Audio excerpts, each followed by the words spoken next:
اعوذ باللہ من الشیطان الرجیم بسم اللہ الرحمن الرحیم الحمد للہ رب العالمین والعاقبۃ للمتقین الصلاۃ والسلام علی اشرف الانبیاء والمرسلین شفیع المذنبین رحمۃ للعالمین مولانا ابوالقاسم محمد اللہم صلی علی محمد وآلہ الطیبین الطاہرین المعصومین ولعنۃ اللہ علی اعدائہم غاصب حقوقہم الی قیام یوم الدین. اما بعد فقال رسول اللہ صلی اللہ علیہ وآلہ وسلم من کنت مولا فہذا علی مولا. سامعین محترم، ناظرین محترم، جیسا کہ آپ کے علم میں ہے کہ ہمارا دروس کا ایک سلسلہ شروع ہے جس کا عنوان ہے فضائل اہل بیت در کتب اہل سنہ. ہم ان فضائل کو بیان کرنا چاہ رہے ہیں جو اہل سنت کی معتبر کتابوں میں نقل ہیں، اور ان میں ہم نے جو شروع کیا ہوا ہے وہ ابن عباس سے وہ 300 آیات ہیں جو مولا امیر المومنین علی ابن ابی طالب علیہ السلام کی شان میں نازل ہوئی ہیں. اور اس کو جب مکتبہ فقہ جعفریہ میں دیکھا جائے تو ہاشم بہرانی نے 1000 آیت مولا امیر المومنین علی ابن ابی طالب کی شان میں نازل کی ہے. تو اس کے بعد ہم، کیونکہ یہ غدیر کے عنوان سے آج موضوع ہم نے چنا اور 18 ذی الحج کا عنوان ہے، اور سب سے پہلے تمام مومنین مومنات کو 18 ذی الحج عید اکبر، عید اہل البیت، اگر کسی عید کو اہل بیت کی عید کہتے ہیں تو وہ عید غدیر ہے. تو وہ سب کو مبارک ہو، اور خدا ہمیں اور آپ کو نیک اور صالح عمل کرنے کی توفیق عطا فرمائے. کہ غدیر اصل میں کیا ہے؟ جب خطبہ حجۃ الوداع رسول خدا صلی اللہ علیہ وآلہ وسلم آخری حج کر کے واپس مدینہ کی طرف آئے تو رستے میں ایک مقام ایسا آیا جسے مقام جوفا ایک جگہ کا نام، اور اصل جو ہے وہ غدیر خم اس مقام کا نام ہے، جہاں پر تمام جو اصحاب گئے ہوئے تھے حج کرنے رسول خدا صلی اللہ علیہ وآلہ وسلم کے ساتھ، اور رسول کی نمائندگی، رسول صلی اللہ علیہ وآلہ وسلم کی سرپرستی میں، تو وہ مقام تھا جہاں پر مختلف علاقوں سے رستے نکلتے تھے. مثلا وہاں پر آ کے جو یمن والے تھے وہ یمن جانا چاہ رہے تھے، اور جو عراق والے تھے وہ عراق، اور جو شام والے وہ شام. اور اس مقام پر پھر آ کر رسول خدا صلی اللہ علیہ وآلہ وسلم نے تمام اصحاب کو اکٹھا کیا، اور جو پیچھے رہ گئے تھے ان کو کہا کہ رکو، ابھی جو پیچھے آ رہے ہیں ان کو ملایا جائے، اور جو آگے نکل گئے ہیں ان کو واپس بلایا جائے. جب وہاں پر اکٹھا اجتماع ہوا، مختلف روایات میں جب دیکھتے ہیں تو 1.25 لاکھ اصحاب جب جمع ہوئے، اور تو اس وقت رسول خدا صلی اللہ علیہ وآلہ وسلم نے خطبہ بیان کیا، خطبہ حجۃ الوداع، اور اس کے بعد نماز ظہرین ادا کی گئی. اور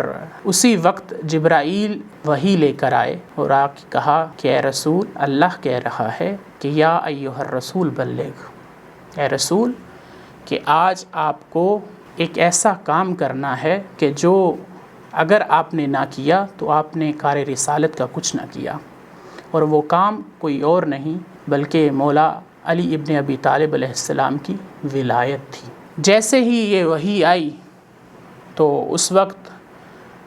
قرآن کی آیت یا ایھا الرسول بلغ، کہ اے رسول اگر آپ نے یہ کام نہ کیا تو کار رسالت کا کچھ نہیں کیا. تو قرآن میں کہیں بھی اس طرح اللہ ارشاد نہیں فرما رہا. کبھی کہتا ہے کہ اے میرے محبوب، تیری زلفوں کی قسم، تیرے مکھڑے کی قسم، اے میرے محبوب تیرے اس گھوڑے کی قسم، اس کی ٹاپوں کی قسم جس پہ تو سوار ہوتا ہے. اللہ قسمیں اٹھا اٹھا کر اپنے محبوب کو بلاتا رہا، اے میرے واللیل کی زلفوں والے، اے میری کالی کملی والے. ہر طرح سے اللہ نے اپنے محبوب کو ارشاد فرمایا اللہ نے. لیکن یہاں خم غدیر کا مقام ایسا تھا کہ جہاں پر اللہ نے فرمایا یا ایھا الرسول، اے رسول، کہ اگر آپ نے یہ کام نہ کیا تو کچھ نہیں کیا. تو پس غدیر خم